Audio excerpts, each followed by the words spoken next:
جو صاحب بولے اٹھتے پہ ٹکے ہوئے رہتے ہیں لوگ. صاحب بول دیے مسجد بنتی ہے تو بنتی, صاحب ٹویٹ کر دیے تو قصہ ختم. یہی بولتے ہیں. صاحب امبرپیٹ کے خود بھی ٹویٹ کرے, صاحب بابری مسجد کے خود بھی بولے, صاحب کے والد محترم بھی بولے, اور سیکریٹریٹ کی مسجد کے خود بھی صاحب ٹویٹ کرے. اس کا مطلب بن جاتی, بھکتوں کی نظر میں ٹوٹ ہوئی تو سمجھتے بس بن جاتی. میرے بھائی, میرے پیارے بھائیوں, ذرا اسلامی اعتبار سے بھی تھوڑا سوچو. ہماری 2 مسجدیں سیکریٹریٹ میں شہید ہوئی. کتنے؟ 2. کے سی آر بتاتا ہے, چیف منسٹر آف تلنگانہ بتاتا ہے کہ ہم 1 مسجد بنا کے دیں گے. وہ بھی کہاں بن رہی, میں آپ کو یہ بھی بتا دیتا ہوں. منڈ کمپاؤنڈ, جو پیچھے کا جو منڈ کمپاؤنڈ جو پرانی قدیم دیوار ہے, اس کی جانب آدھی مسجد اندر آدھی مسجد باہر. جہاں پر ہماری سابقہ میں 724 گز کی جو ہماری مسجد تھی, اس مسجد کی جگہ مسجد نہیں بن رہی, اس مسجد کی جگہ کچھ اور بن رہا, لیکن مسجد کے لیے نئی جگہ بنائے تھے. اس پہ خاموش. اب تھوڑے دن میں دیکھو آپ, پھر ایک ڈرامہ شروع ہوتا. پورے جتنے بھی ہے نا شہر کے علماء, تمام علماء جا کے جو ہے وہاں پر مسجد کی سنگ بنیاد رکھ کے آتے پھر ٹویٹ کرتے کہ مسجد بن گئی, یہ سنگ بنیاد, یہ مسجد کا نقشہ اتنی خوبصورت بن رہی دیکھو. ارے بابری مسجد کا جھگڑا کس بات کا تھا؟ 27 سال تک جگہ کا جھگڑا تھا. یہاں بھی وہی حال ہے, لیکن وہ ایودھیا میں وہاں پر مسجد شہید کی گئی ہے, اتر پردیش میں شہید کی گئی ہے. اس واسطے صاحب ریگولرلی 27 سال اس کے بارے میں کنٹینیو بولتے, یہ عادت ہو گئی. لیکن سیکریٹریٹ کی مسجد پہ کیا ہوا؟ ایک بار بولے کانٹریکٹر پہ کیس بک ہونا, پھر دوسری بار بولے نہیں ہم مطالبہ کر رہے ہیں, کرتے رہیں گے, ہم کرے ہیں کرتے رہیں گے. ایک بیان یہ آ گیا, پورے لوگ خاموش. حیدرآباد کے اندر میں تو آج بولوں گا اللہ کا شکر ادا کرتا ہوں کہ بابری مسجد آج کے وقت شہید نہیں ہوئی. اس کے لیے میں اللہ کا شکر ادا کرتا ہوں, کیونکہ اگر بابری مسجد اس وقت شہید ہوتی تو واٹس ایپ کے گروپ پہ ایڈمن نعرے تکبیر لکھتا, باقی کے پورے ممبر اللہ اکبر لکھ کے احتجاج اس قسم سے درج کرواتے تھے. ارے 1992 6 دسمبر کے بعد بابری مسجد کے نام پر بمبئی کی سڑکوں پر ہماری بہنوں کو کاٹ کے, مار کے, جلا کے پھینک دیے تھے. یہ منظر شہر حیدرآباد کی عوام بھول گئی.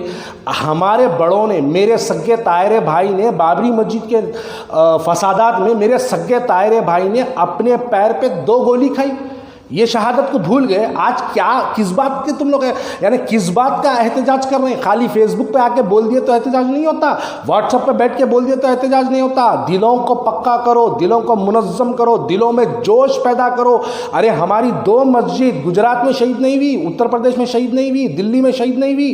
ہماری 2 مسجد حیدرآباد میں دارالسلام سے صرف 2 کلومیٹر پہ ہماری 2 مسجدیں شہید ہو گئی.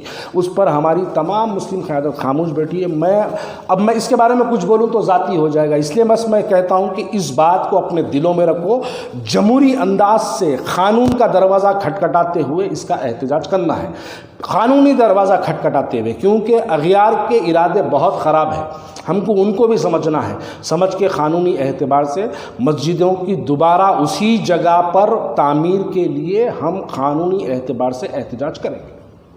لوگ مجھے کہہ رہے ہیں کہ بھائی آخر آپ کانگریس کی غلامی سے کب باہر آئیں گے, یہ بار بار لوگ مجھے کہہ رہے ہیں. آج میں ان لوگوں کو کچھ بات بتانا بھی چاہتا ہوں اور کچھ پوچھنا بھی چاہتا ہوں. میں کانگریس میں ہوں, میرے ساتھ میں جتنے ہمارے ہندو بھائی ہیں, میں اپنے ہندو بھائی کے ساتھ بیٹھ کے سیکریٹریٹ کی مسجد کی شہادت پر دوبارہ وہاں پر اسی جگہ پہ تعمیر کا مطالبہ میں کر سکتا ہوں. اور ساتھ ہی ساتھ میں اس بات کی بھی دعا کر سکتا ہوں کہ اے اللہ مسجد عمر فاروق شمشاباد ایئرپورٹ کی تعمیر کے دوران جس شخص نے, چاہے وہ سابقہ کانگریس کے وزیر کیوں نہ ہو, جو اس میں ملوث ہے, اے اللہ ان کو نیست و نابود کر دے, ان کی 7 پشتوں کو نیست و نابود کر دے, تباہ و تاراش کر دے. اور اے اللہ ہم کو ایسے بھی دن, ایسے بھی نظارے دکھا دے جو لوگ مسجد عمر فاروق کی شہادت میں ملوث ہے ان سے شہر حیدرآباد کی سڑکوں پر بھیک منگوانے پہ مجبور کر دے. اللہ میں ایسی دعا بھی کر سکتا ہوں.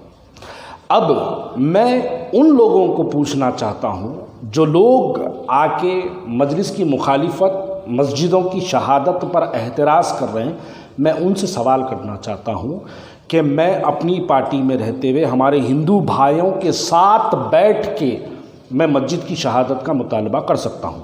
کیا مجلس اتحاد المسلمین کے کوئی لوگ جب تک صدر مجلس بیرسٹر اسدالدین اویسی صاحب نہیں بولیں گے کوئی لوگ مسجد کی شہادت کا نعرہ نہیں لگائیں گے؟ آپ دعا تو چھوڑیے، آپ بدعا تو چھوڑیے، دعا بھی آپ حق میں نہیں کر سکتے، کیونکہ یہ غلامی ہے۔ مجھے غلامی کہنے والوں، میں یہاں آزادی کی زندگی گزارتا ہوں اور میں اپنی مذہب، اپنی مسجد کی آواز بلند کر سکتا ہوں۔ اس کے لیے مسجد کی شہادت ہوئی سو اس پر میں کانگریس پارٹی میں رہ کے ہندو بھائیوں کے ساتھ بیٹھ کے مسجد کی شہادت کے خلاف آواز اٹھا سکتا ہوں۔ کیا مجلس اتحاد المسلمین کے اراکینوں میں اتنی ہمت یا اتنی ان کی جرت ہو سکتی ہے کہ بنا صدر صاحب کے کہے کیا وہ لوگ مسجد کے لیے آواز اٹھا سکتے؟ نہیں اٹھا سکتے۔ تو یقین جانو غلامی میں کون ہے، سمجھو بات کو، غلامی میں کون ہے سمجھو بات کو۔ آپ مسجد کی شہادت پہ بھی آواز نہیں اٹھا سکتے تو یہ غلامی ہے، اور جہاں میں ٹھہرا ہوں وہاں یقیناً مجھے آزادی ہے، میں کہہ سکتا ہوں۔ اور ابھی بہرحال بہت سی باتیں ہیں کہنے کی۔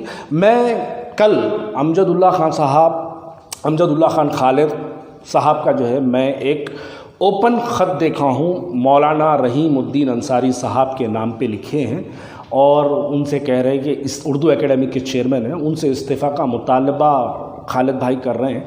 تو میں خالد بھائی کو کہہ رہا ہوں کہ خالد بھائی بیچارہ وہ 2 لاکھ روپے حکومت کی تنخواہ لے رہے ہیں، اور آپ وہ بھی استعفیٰ اگر ان سے پوچھ لیے تو وہ بیچارہ 2 لاکھ روپے کے مہینے کے اخراجات کہاں سے برداشت کریں گے؟ ان کو بھی اپنی ذاتی اخراجات، ذاتی شوق ان کو بھی جو ہے اس کے اخراجات کہاں سے برداشت کریں گے؟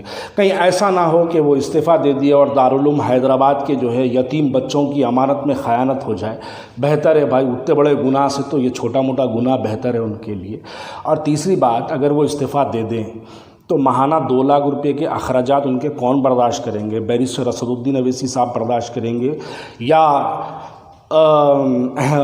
ملک پیٹ کے ایم ایل اے صاحب برداشت کریں گے؟ اگر ملک پیٹ کے ایم ایل اے صاحب برداشت کرتے تو سب سے پہلے جامعہ نظامیہ سے فتویٰ لانا چاہیے کہ ملک پیٹ کے ایم ایل اے صاحب کا پیسہ جو ہے وہ جائز ہے نہیں ہے، اس کا فتویٰ سب سے پہلے جامعہ نظامیہ سے لانا چاہیے۔ اور ایک خالد بھائی، میں آپ کو اور ایک بات کہنا چاہتا ہوں، آپ نے اپنے خط میں مولانا رحیم الدین انصاری صاحب بلکہ آپ نے لکھا ہے، تو میں آپ سے گزارش کرتا ہوں کہ آپ جامعہ نظامیہ کو ایک خط لکھیے، خط لکھ کے پوچھیے کہ ان کو مولانا پکار سکتے ہیں یا نہیں پکار سکتے ہیں، کیونکہ ہم نے نہیں دیکھا کہ وہ کہیں کے جو ہے عالم یا فاضل یا کامل یا حافظ وہ کہیں سے جو ہے فارغ ہے، اس کے تعلیمات کی ڈگری تو جو ہے شہر حیدرآباد کے سامنے نہیں ہے۔ تو میں کہتا ہوں خالد بھائی بیچارے کو وہ 2 لاکھ روپے کما لے رہے ہیں تو رہنے دو، ان کے اخراجات کون برداشت کریں گے بھائی؟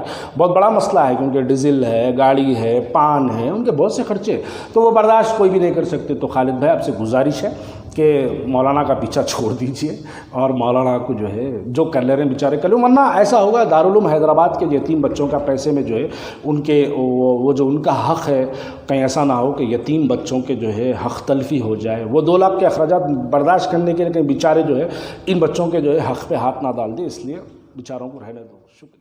After 10 years of successfully spreading education and carving a niche for itself, Success Junior College proudly introducing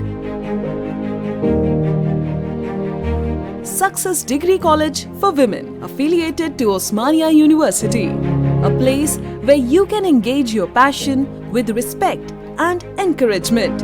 Dedicated counselors and accessible educators who have an unparalleled reputation for balancing excellence and dedication in their field are here to guide you along the way.